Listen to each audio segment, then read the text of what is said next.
Folks, the 2024 New York Jets have arrived. It was a very enjoyable Thursday night in the Meadowlands as the Jets crushed the rival Patriots 24-3 on Thursday Night Football. Let's break down what it means today on Locked On Jets.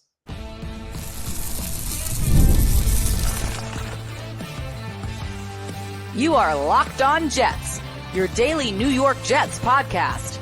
Part of the Locked On Podcast Network, your team every day. Welcome. This is the Locked On Jets podcast, part of the Locked On Podcast Network, your team every day. It is Friday, September 20th, 2024, and I'm your host, John B. from GangGreenNation.com. Thank you so much for making the show your first listener, first watch every day. Subscribe to the show for free on YouTube or wherever you get your podcasts so you'll get new episodes as soon as they're posted. If you enjoy the show and are listening on a podcast source, please give it a 5-star review. And if you're watching on YouTube and enjoy the show, give this episode a big thumbs up. It helps us out, helps other Jets fans find the podcast. This episode is brought to you by PrizePicks. Go to PrizePicks.com/LockedOnNFL and use code all lowercase LockedOnNFL to win $50 instantly when you play $5. As you can probably tell, I'm very happy today, and I'm sure you're very happy too, because the New York Jets blew out the New England Patriots last night on Thursday Night Football. It was an absolutely dominant performance. The final score was 24-3, and I think it's fair to say, I don't think you're going to disagree with this sentiment. This was the first time in 2024 the New York Jets looked like the team we were expecting them to be. This season began with such high expectations of Super Bowl dreams. Everybody's expecting the Jets to be good. And then week one was a letdown. And after that game, I mentioned that, it's a long season. It was one game. I did not want to go overboard with it. Week two comes. Jets win the game. Look, winning's better than losing. But against an opponent they frankly should have crushed, an opponent against the Tennessee Titans that's just not any good. The Jets were in many ways fortunate to win the game. They were in many ways fortunate to, play Will Levis, who just kind of handed them the game. And look, that's part of the quarterback position is part of the reason the Titans are bad. Of course, that factors into it. But it was easy to come away from that game a little disappointed with the performance. Always happy with the win, but not happy with the level of play the Jets performed at. This game, this is the first time. This is the point where the Jets looked like the team we were expecting them to be. Dominant on both sides of the ball. And against an opponent who, in the Patriots, who, not expected to be a great team, maybe not a great roster, but a team that through 2 weeks played at a higher level than a lot of us were expecting them to. They're a divisional opponent. It's a short week. That's always an equalizer. So I went into the week 2 game against the Titans thinking the Jets should blow the Titans out. Heading into this game, I was not saying that. I was saying, you know what, I'll take a win any way I can. I'll always take a win any way I can get it, but I would not come away disappointed if the Jets had kind of a sloppy, underwhelming win, because it's a divisional opponent, short week. Those are equalizers. And also the Patriots, have looked better the early part of the season than we were expecting them to be. And in some ways, they presented a tough matchup for the Jets because they were a team very based on the run game, and the Jets' run defense to this point in the year has been a bit up and down. Well, it just came out and dominated this game. This is the type of game that really builds confidence. And this year's a little bit different for me than your typical Jets year. I'm usually not a big style points guy. I usually just don't, if you get a win, you get a win. Of course, how you get the win does matter. Last year when the Jets started 4-3, there were lots of things that were not sustainable. But for me this year, winning is the most important thing, but not far behind it is the Jets playing a really, really high caliber of football. And the reason I say that in part is because expectations are so high, because the Jets have so much invested in this season. This is for many people in this franchise, this is a make or break season. I don't think it's unfair to say Robert Saleh's job's on the line. I don't think it's unfair to say Joe Douglas's job is on the line. I think it's obvious that, Aaron Rodgers, no matter what he or the Jets may tell you, very, very much a year-to-year situation with him. That's just the case with any quarterback who's 40. The Jets of course, the Jets in Rodgers are all going to say he's going to play multiple years. He could, but it depends on how things go this year. And the Jets have pushed so many resources into this year. They have borrowed from their future assortment of draft capital. They have borrowed from their future assortment of cap space to try and load up for this season. So expectations are really high. But unlike a team like, say, Kansas City or, Baltimore or Buffalo, the teams we're expecting to be really good.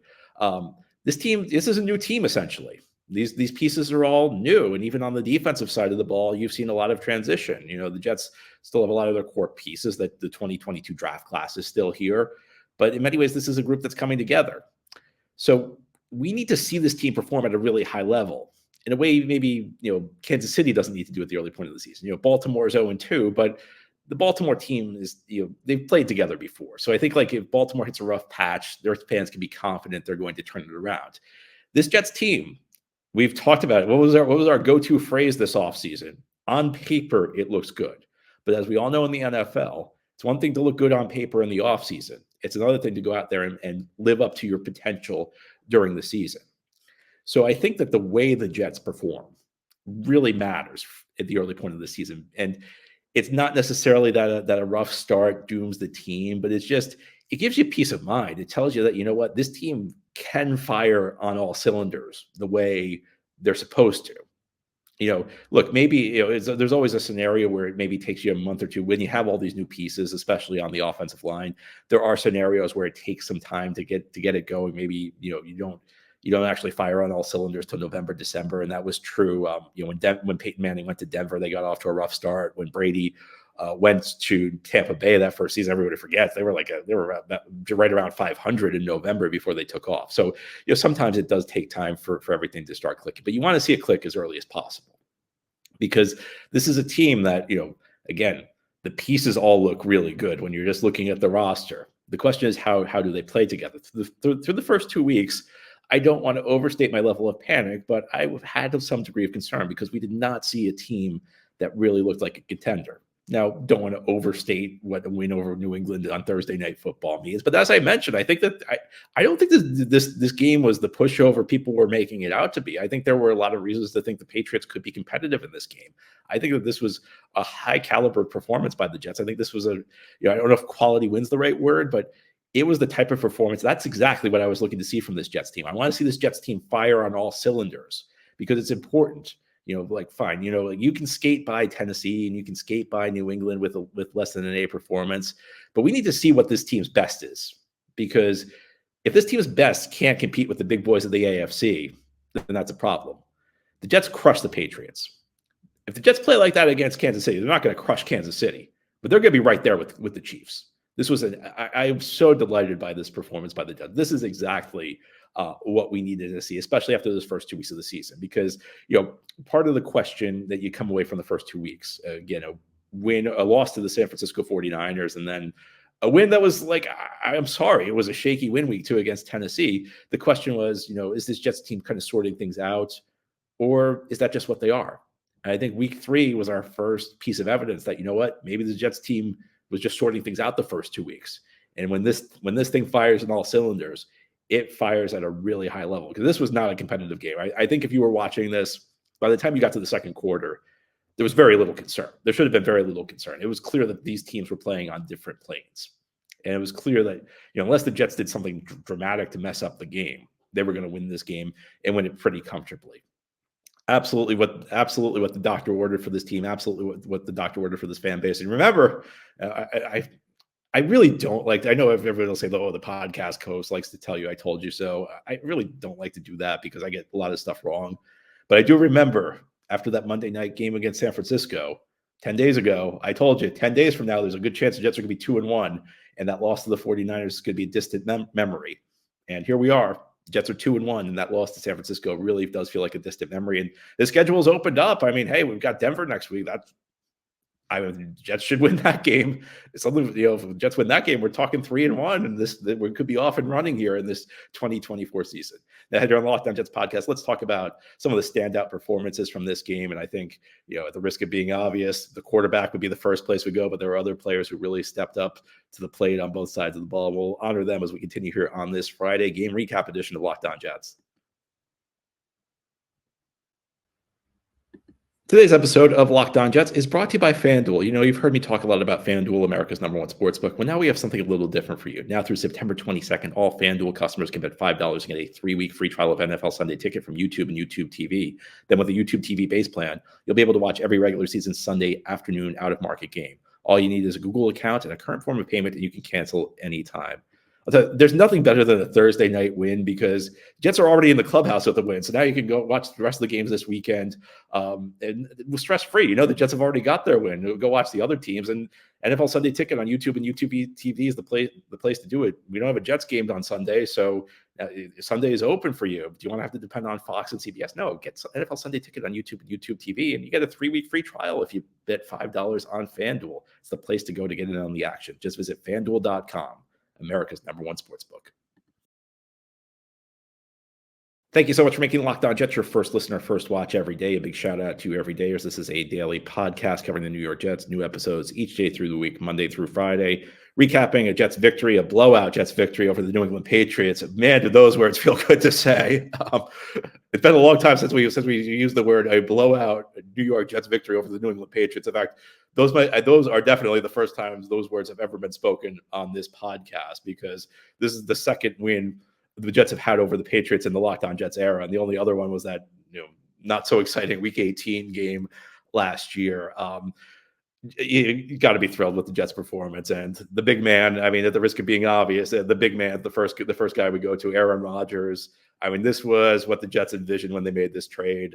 The stat line tells the story: 27 of 35, 281 yards, 2 touchdowns, a 118.9 passer rating in this one. And this was the Rodgers show. I mean, let me give you the stat. No Jets receiver had more than 5 catches. 8 Jets receivers had at least 2 catches. I mean, Rodgers was dealing the ball around. And this is what's going to be, I think every week there's going to be a different guy who steps up. Now, Garrett Wilson's going to be the #1 receiver at the end of the year, but this week your leading receivers, Tyler Conklin, 9 catches, 93 yards. Allen Lazard, 3 catches, 48 yards. I don't think there are going to be a lot of weeks where, it's a bold statement right here, I don't think there are going to be a lot of weeks where Conklin and Lazard are your 2 leading receivers. But, Rodgers gets the ball to the open guy. We talked about this a lot on the show last year. Look, I love Garrett Wilson. I think Garrett Wilson's going to be a 1,000-yard receiver this year. Off to a really solid start this year. Fantastic receiver. But one of the issues with the Jets offense last year was they had a quarterback. They had multiple quarterbacks, and I'm not trying to knock Zach Wilson. I've certainly criticized him enough, but Garrett Wilson got too many targets last year because they had quarterbacks who couldn't read a defense. So so they didn't know what was happening. So they just decided to throw to Garrett, and he was kind of an inefficient target. And when I say Garrett was an inefficient target, I don't mean Garrett himself. I mean the Jets were inefficient throwing to him because they weren't spreading the ball around enough. Rodgers, you saw him in this game. Do the Jets have this fantastic group of receivers? No, you saw him make moves that got guys open. You saw him change plays at the line of scrimmage. The touchdown to Allen Lazard looked like it was supposed to be a run play. And then Lazard, I don't know what got into Lazard in the open field. I mean, he made a guy miss. I've never seen that before. A couple of the Conklin, we talked about Conklin being the leading receiver, and credit to Conklin, but some of those plays Rodgers, manipulated a defender. He kind of threw Conklin open. Rodgers is going to get the ball to the open guy. Rodgers is going to manipulate defenses. Figure out where to go with the ball. So again, your 2 leading receivers, Conklin and Lazard. I thought very solid efforts by both Breece Hall and Braylon Allen. This new dynamic 1-2 punch. This is, week 1. Maybe this is a bit of a hot take. Week 1, Breece got almost all the carries. Allen only got 1 carry. I almost feel like Breece is more effective when you got Allen in the game, and the reason I say that is that they are such different styles. Breece is more of a patient guy, read his hole, then get through it, whereas Allen's more of a straight ahead charging guy. And I feel like the back like Breece is more effective when the defense is used to be a guy who's like a straightforward back. And I feel like that's making Breece's numbers weren't that great. He only averaged 3.4 per carry, but part of that was, there were a couple times he was hitting the backfield on completely blown blocking assignments. This is a 1-2 punch that's really doing big things for the Jets. But again, the story of the offense was Rodgers, and it's like sometimes we focus too much on the quarterback. Not in this one. This was Aaron Rodgers is a different quarterback than he was in Green Bay, but he can still be a very effective quarterback. This is exactly what you imagine: spreading the ball around, making the reads at the line of scrimmage, getting the ball out quick where it needs to go. Fantastic performance by Rodgers. Let's also give the Jets defense some credit. And I'll be honest with you, I was concerned heading into this one, especially with the run defense, because this Patriots team has run the ball effectively in the early stages of this season. And we know the Jets defense, that's been an issue in the early stages of this season. I thought the Jets defense handled the Patriots rushing attack really well. And look, sometimes the best defense is a good offense. One thing we knew about this game is that this Patriots team, because of the way they're built and because of their focus on the run game, they were going to have a very difficult time if they fell behind multiple scores, because it's not a team that's built to come back, and that's one of the advantages the Jets had in this game. I think that was one of the reasons it was critical the Jets jumped on them early, because you take that team out of its comfort zone, it's going to be a long road back. But I think on the defensive side of the ball, the Jets did an excellent job. And it was a team effort. I could single out individual players, but I think they just came to play. We've talked about how they were pushed around too often up front in the early stages of this season, and that did not happen in this game. The Jets, I thought, did a good job controlling the line of scrimmage. I thought they did a good job tackling. I don't have the stats in front of me, but from the eyeball test, it seemed like they tackled really well. And that's important against a team like this, a team like the Patriots that likes to pound the football. First of all, they're trying to impose their physicality on you. And second of all, they're trying to wear you down. They're trying to force you to miss tackles. And the Jets did not miss tackles in this game. Now, I think the stats might be a little deceptive in some ways in this one, because the Patriots did finish this game with 5.2 yards per carry. But if you were watching that game, that doesn't tell the story. The Jets run defense did a very good job in this one. There were a couple maybe late runs that padded the stats. And look, the Jets actually, it was interesting. The Jets actually blitzed more in this game than at least it seemed to me like the Jets really dialed up some interesting looks in this game, which is not typical of the Jets defense. And I'm interested to see if that continues going forward. Is that a sign maybe Saleh realizes, maybe especially with Reddick out, with Jermaine out, we don't have the horses up front, that we need to manufacture a pass rush a little bit? Or was that a one game thing where they just didn't respect the Patriots' ability to throw the ball down the field? They said, you guys can't throw the ball down the field, so there's no risk to blitzing. Maybe a little bit of both. I do think going forward, we might see the Jets blitz a little bit more, especially if Reddick doesn't show, because Jermaine's out now. But I think that part of it was this was game plan specific, where we're just going to throw all these guys up front. We're going to stop the run. We're going to send the kitchen sink up front, and then when you pass, we're going to send the kitchen sink again. We don't think you can beat us through the air. It's one of the benefits. We've talked about this on the show, that having that great defensive backfield, especially at the corner position, allows you to be a little bit more aggressive. You know that Sauce Gardner is going to show up. You know that Sauce Gardner is going to play well in the back of the defense. You can trust him one-on-one against the other team's best receiver. And you can especially trust him one-on-one against the receivers the New England Patriots are throwing out there, because it's not a very good group of receivers. It's not a very deep group of receivers. Jets, I think the defensive coaching staff deserves a lot of credit for this game plan, because they figured out how to exploit New England's issues. But at the same time, a lot of this stopping the run, it's about how tough you are, how strong you are, how stout you are at the point of attack. And this Jets defense, which frankly scared me in week one, really came to play in this one. One game, of course, I know New England's not good, but I don't know. Like, maybe I'm wrong about this, but heading into this game, this matchup concerned me, because I felt like on paper the Patriots matched up well, not well, but better than you'd expect given their talent level against the Jets. And Jets showed up. This was the Jets team we wanted to see in 2024. Finally, 3 weeks in. Now I'm getting excited. Unfortunately, there is one thing that kind of tempers this win. And whenever you have a blowout win, there's really only one thing that can temper it, and that's major injuries. And we don't know it's a major injury yet, but there was a key player of the Jets that went down in this game. Looked like he was in a lot of pain. He did, however, walk off the field. So we continue here on this Friday game recap edition of Locked On Jets. We'll talk about the offensive lineman who went down and what it could mean for this team going forward. That's, again, on this Friday recap of the Jets' blowout victory over the Patriots.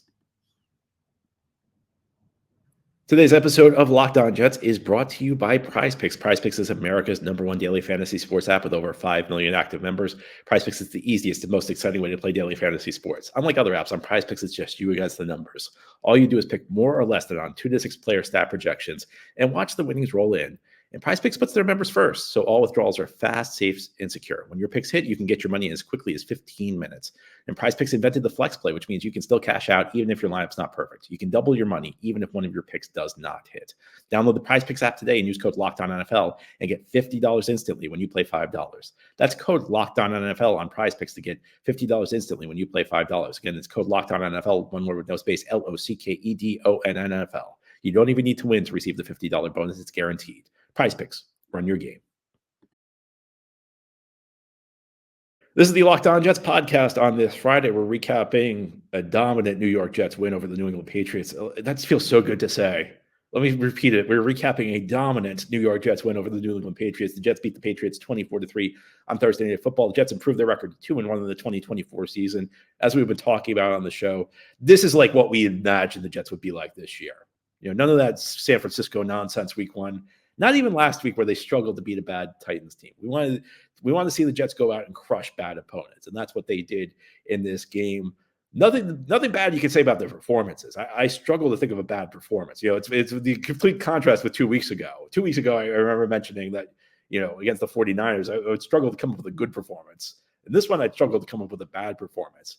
There was one piece of bad news, though. It came in the second half. And as you could probably guess, a bad piece of news in a win this great is probably about injuries. Morgan Moses left the game with a lower body injury, may have been a knee injury in the second half. We're still getting the details on it. It looked like he was in a lot of pain. He did, however, walk off, so I don't know what that means. I mean, we've seen guys walk off before and suffer serious injuries. We also know Morgan Moses is one of the toughest guys out there. Morgan Moses, through his career, has almost never missed a game. This shows you just like the freak nature of injury sometimes on the offensive line. We talk about guys who are injury prone. We've talked a lot about Tyron Smith and the danger of injuries. And it's true. There are some players who are more prone to getting hurt than others. It's true that injuries do become more likely as you age. It's true that guys who are injured are more at risk to getting injured again. But some of it's just chance. And this was just, Morgan Moses especially on the offensive line, where Morgan Moses just got his leg rolled. And you hope he's okay. Because I love that move when the Jets traded for him in the offseason. Just a professional guy. You have a good offensive line. It's not about having 5 superstars. Well, I mean, I take 5 superstars, but you just need some guys who go out there and do their job. And that's what Morgan Moses does. Morgan Moses is just a really solid player. And again, he never misses a game. I mean, he missed a couple of games last year. The Ravens wanted to shut him down with a pec injury, and he still went out there and played. It shows you how tough he is. It shows you why this guy's so durable, why this guy never misses time. So the question is, will Moses be healthy? You certainly hope he will be. Now, the one thing you can say is that if Moses does need to miss time, there are worse places you can go than the number 11 overall pick. And this is one of the benefits the Jets have this year is Olu Fashanu, the guy they drafted, again, 11th overall, is their third tackle. He's the swing tackle. And usually you don't have that sort of luxury. Usually if you're drafting a tackle that high, it's because you have a desperate need at the position, and that guy's got to start right away. And the Jets did have a desperate need past this year because both their starting tackle, Smith and Moses, are 33 and playing in contract years. So the Jets did not have a tackle signed past this year. But it was not a need that they needed. It was a need they needed to address for the long term. But they could bring Fashanu in, and they could bring him along slowly. That might change depending on Moses' injury. Fashanu might need to come in and play. It might need to be brought around less slowly. But I think we talked about this. We've talked about this through the offseason, that it was clear, whether it was because somebody was injury prone, whether because you had an old guy, or whether because there was just some freak accident, as happened in this game. Tackle, there are lots of injuries at the tackle position in the NFL. The odds were very high that Olu Fashanu was eventually going to have to play significant snaps for this team. And it's a better situation than you were in last year. I mean, last year you were just kind of throwing everything at the wall, seeing what would work. When you were kicking Elijah Vera Tucker out to tackle. Some of the guys the Jets were playing at the end of last year, the Jets did not have good depth at the tackle position a year ago. Jets didn't have good starters at the tackle position a year ago. But now you've got, most teams don't have 2 starting caliber tackles. We'll see how good Fashanu is. A lot of times young guys step in as rookies, and it's a learning experience. And I think for Fashanu, the objective, if he has to play, will be just to hold his own, to tread water. That's all you can ask for from a rookie tackle. If you get more than that, you're thrilled. But if Fashanu just treads water, he'll be doing his job effectively, because that's, first of all, what you need from a backup tackle, but it's also what you're looking for from a rookie tackle. I do think Fashanu can come in and hold his own.